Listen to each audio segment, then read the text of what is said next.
Create a generation.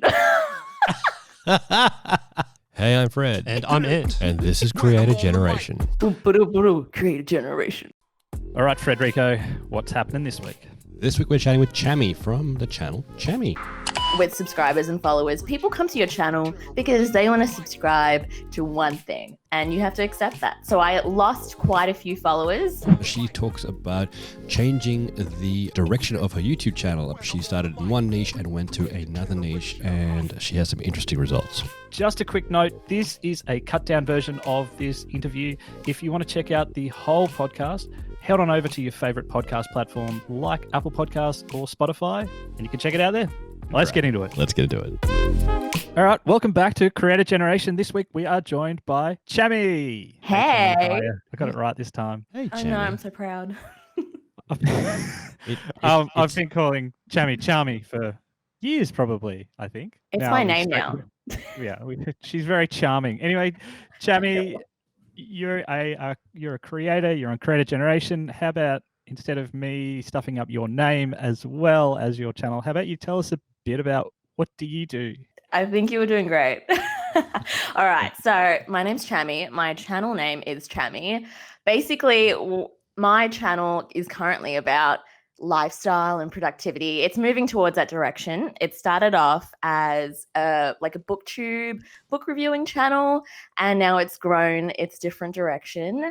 I'm a law student as well, so I study the laws.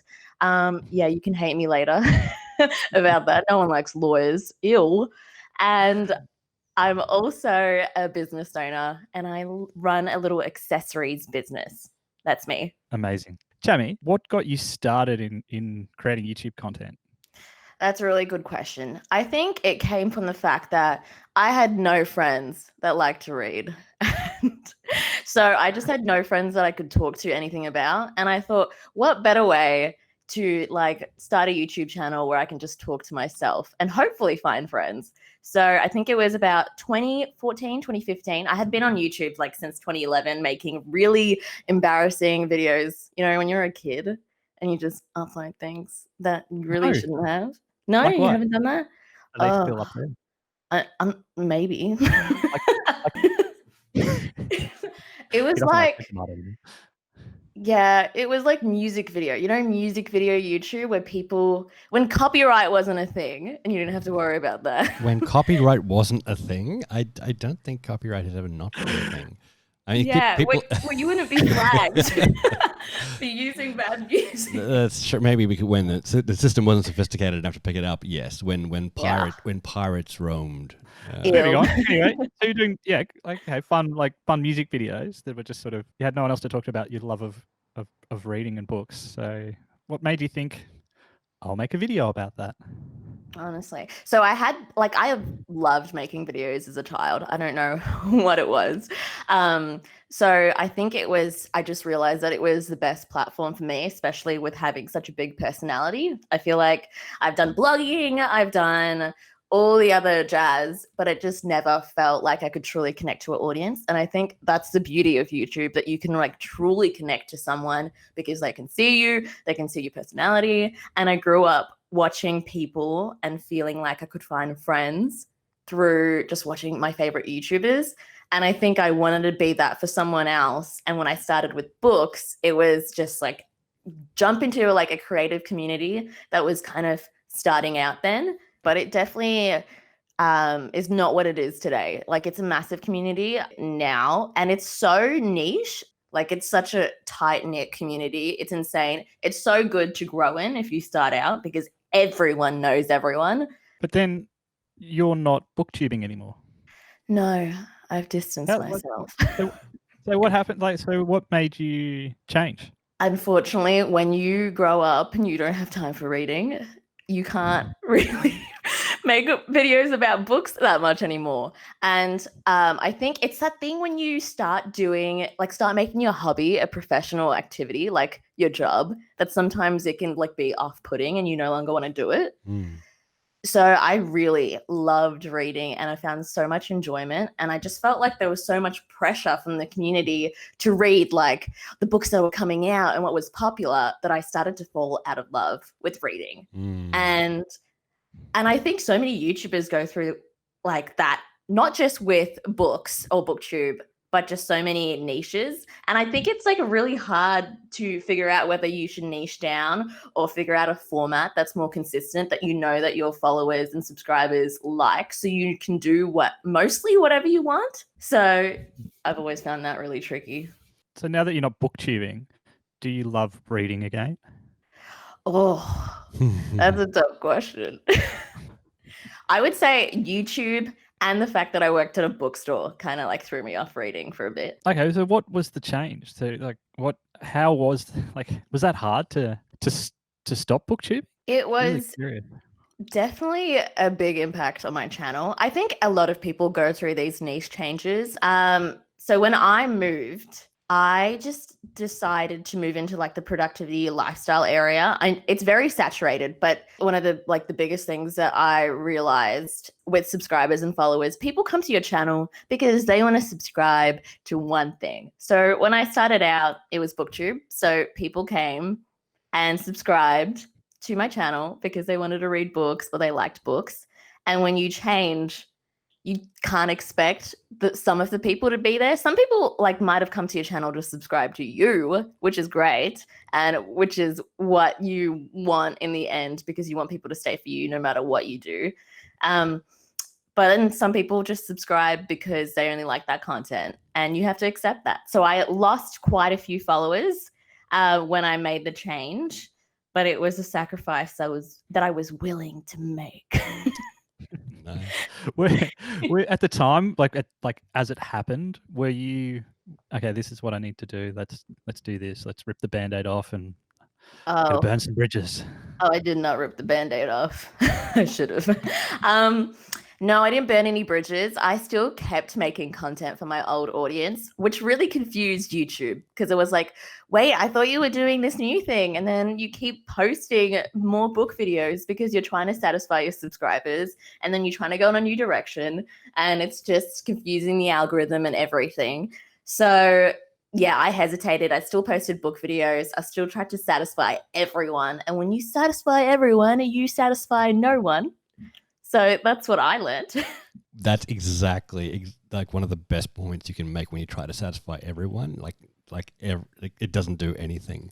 And the specificity of YouTube and how the algorithms work is, it tries to find specific things people like. So when you broaden channels, they typically, tend to flail. Yeah, on that too, I think it's also some of the mega creators also muddy the waters a little bit, because well, Mr. Beast started a gaming channel, or he does, such and such, also does beauty vlogs, and everyone watches them. So it also if you got 20 million subscribers or 40 million or whatever, you're playing a different game as well, right? The rules are different. Yeah, and most of the time they've started out having really niche content until they grow out and be bigger, and then they can do whatever they want because people come and watch for them. So yeah. Well, you actually talked about big creators, sometimes with millions of fans are able to more easily move channels, but it's hard because I think sometimes creators, they may not be want to change direction, but they might be tired of doing some sort of content, so they want to mix it up. Yeah. Okay, so you obviously shifted gears, and that does take obviously a toll on the audience, because they're going to have people drop off. So it is a hard slog, and that debate is do you start another channel, or do you ask that audience to come across, or do you try and muddy the waters a bit and use the same channel and start pushing out new content? Yeah, I think it's tough because I feel like if your channel idea is super different to what you were doing before, and that people weren't really there for your personality and were there for the content, then it probably is better off starting off a new channel. Yeah, but then if you think people were there for you and that your content is kind of similar, like for me, books are still going to be a important part of productivity and girl bossing and stuff like that. So I thought I could shift over, and I know that I'll have to go through that big slug that Piero went through and everyone else went through to get over it. But hopefully it's worth it in the end. Yeah, hopefully it is. But look, let's talk about where you're ultimately, I guess, going, because you're talking about, girl boss, but you've done really quite well in your side business, haven't you? Yeah. So I actually started off my side business from YouTube. So what I do for my side business is I make enamel pins, and I started the business pretty much just as the trend came back. It used to be a super big trend back in the day. And I came out with like a bookish just one more chapter pin, and I feel like people in my community really loved that. And I think the only reason why I did well was because I had a YouTube audience that was based around like a certain niche. And then I was able to expand from that. Yeah, so now it did like 6 figures in its first year. It did really well. So I'm very happy. Can I ask, It was a at big at that point, how many subscribers did you have when you did that? Like not even that many. I think I had like 20K. There you go. Cool. Yeah. You really don't need that many subscribers. You just need like a really loyal fan base and a community Good. to like get somewhere. Good advice. So then the enamel pin business, does that just sort of now stand alone or stand on its own 2 feet? Yeah, compared to so the YouTubing? it used to be a part of my brand on YouTube, but it kind of grew like by itself, and it definitely is its own. It still runs today. And it's in the old community that I did my YouTube videos in. So I still have my foot in that. But yeah, it does pretty well. It doesn't really run under my brand. It just runs as it's called That's Lovely Dear. Like what your grandma would say, that's lovely, dear. And that's how I picked the name. Yeah, it runs by itself and it's doing well. How do you find time to do all that stuff? So I would say, I think at the start I did everything myself, and I still do mostly everything myself. I was like on YouTube for 10 years and I just edited it. And I realized that you don't have to do everything yourself, especially if you want to do a lot of things. I have law school, I have all these other things that I really want to do, but I still want to do YouTube. And so I learned that the best way is for me to outsource some of my editing. So I have an editor who cuts down all my ums and ahs in my videos, and then I go, and so it will be like an hour and a half footage, and I just don't have the time to go through that hour and a half of me just blabbing about because I don't organize my videos properly. So he'll cut it down to like 30 minutes, and then I'll look at the 30-minute like footage and I'll do the rest of the editing. And I think I've saved time by doing that. Like, work smart and play hard, guys. Is that on an enamel button? No, I should. is on a button. Oh my God. Yes. And I like with my business and stuff like that, it can be a full-time business. Like it could take that many hours, but I only give myself a day, and I have a wonderful employee who helps me out. So I try to, just make sure that I'm working smart and not like doing extra work that I don't need to do. And finding a good editor is like finding a boyfriend or a girlfriend. It's like dating. You got to go around. It's going to stuff up sometimes. It's not going to work out. And then you'll find one who understands your content, who understands that all the little mistakes you make you and who you are. And and you'll have to do it like have a quick turnaround so you remember your video and the parts of your video that you like, that you want to make sure make it to the edit that's cut down. Because you keep a lot of your mistakes, I guess, or like tripping over things or whatever in your videos, don't you? So like you've got a big personality doing fun things and something happens, you keep a lot of those in there. So you've briefed your editor, right, to make sure they don't toss it out. Is that right? Just if I stuff up. Oh, sometimes like I stuff up and then I'm just like, why did you have to watch that? It's so uncomfortable having someone else watch you just like stare at like a wall for 5 minutes while you figure out what to say. But yeah, I ask him to leave it in. He does a great job with leaving all my little mistakes. I think it makes you feel authentic, and YouTube used to be very authentic, and then there was a phase in which it was clickbaity, but it's like coming back to being very authentic again. And if you don't be authentic, then you're just missing out on a lot. These little pearls. I think you should be writing these down, Chami, so you can put them on buttons. Should I take my own advice? Yeah, it's Probably do good. that. Actually, it's crazy. Like I find like We could do a collab, creator generation ones with buttons, Oh, badges. that'd be cute. I'd be down. there you go. Let's figure this But one yeah, out. speaking we'll of talk off air on that one. of merch, is like I think some of the merch you creators make, or the products they sell are actually some of the best things around. They're really, really good. I think a lot of them put a lot of thought into it because they are for the audience. It's not like, selling a really crappy shirt, for example. There's a bit more that goes into it. I'm actually wearing a shirt from Arrow right now, my Canned Dirt shirt, and I love it. It's like one of my favorite shirts. But it's incredible the connection you can make from selling merch well through YouTube. Yeah, makes you part of a community. I think everyone just really wants to belong on YouTube and just in life. Nice. I don't have anything, I've realized. Standing. Well, you have a Creator Generation hat. I do have a Creator Generation hat. Yeah, and you have a change of shirt, so you have something. Actually, speaking of Creator Generation, Chami, you did before I think we were recording. You were doing a very good interpretation of the Creator Generation theme song or the intro. Do you want to give that? Do you want to delight the audience with your version of that? I just want to say, you guys told me it was terrible. Did I say it? I probably did. I did not. Well, how about I'll tell you what, you do that, and I'll play a version of Ant and I beatboxing to try around the theme as well. Why don't you do that? All right. Oh my God, the pressure's on. Boom, Creator Generation. Can you please use that one instead?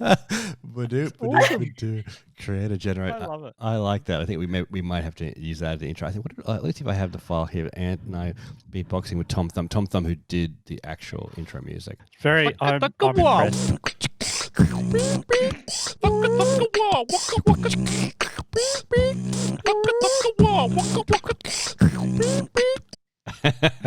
Oh my God. That was wow. Ant, myself, and Luckily. Tom beatboxing. That's so cool. Yeah, It's so we catchy. cheated massively. It is. But hey, Chami, we're actually out of time. Do you have some top tips for emerging or aspiring YouTubers out there? I do. All right. So be consistent. That's all you need to do. No, be consistent. Make sure you can post on a consistent schedule. It doesn't have to be every day, every week. Just make sure that it's consistent. The second tip would be you don't need super high quality equipment to be a YouTuber, and don't buy like $1,000 camera before you start. Just figure out if you really like it. And I would say third tip would be YouTube's definitely moving towards being authentic, and you shouldn't not be authentic even in your real life. So just be yourself. Just love the camera. Create a connection. Love it. All those things are Chami, button can worthy. we get a bonus one? What about your advice for people who are going to change niches? Don't do it. No, I'm kidding. I'm kidding. Be patient. People have come to your channel to subscribe for one thing, and you're not doing that anymore. So it's going to be tough. You're going to lose followers, but there's so many people that have done that and have succeeded and got into the other side. So just keep doing it. I'm on that journey. If you want to talk, message me on Instagram or YouTube or anything. I'm happy to cry with you because it's a tough time. Well, that is, I guess that's good advice. Chami, awesome. Thank you so much for joining us. And yeah, hopefully we'll chat to you. Thank you so much. Do you want to sing? Do you want to sing us out? Yeah, sing us out, Chami. With the Creative Generation theme song? You should. All right, Yes, thank you whatever so you much. want. Yeah, thank you so much, guys, for having me. You guys are the best. These, I'm a boys that are best. Okay, I'm not rapping. All right. I will sign us out. Creative Generation. That was terrible. I'm sorry. You're a star, Chami. Thank you so much. No problem. Have a good day. Creative Generation.